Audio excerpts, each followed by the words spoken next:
グループ別好きな男ランキング1位が被るまでやります。まずは、なにわ男子。せーの。内田くん。内田くんは、ジュニアンでか可愛いなと思って。6人時代のキンプリ。せーの。岩橋元気くんね。そうです。なかかぶりませんね。6人時代のカトゥー。せーの。終わらねえ。止まらねえじゃない。私ワンオンワンが好きです。いいですね、ワンオンワン。ストーンズ。せーの。私はも僕大好きです。せーの。ほんまにかぶらへん。5人時代の時よ。せーの。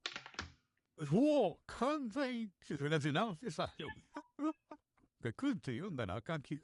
はい、で、おしまいです。ありがとうございました。ありがとうございました。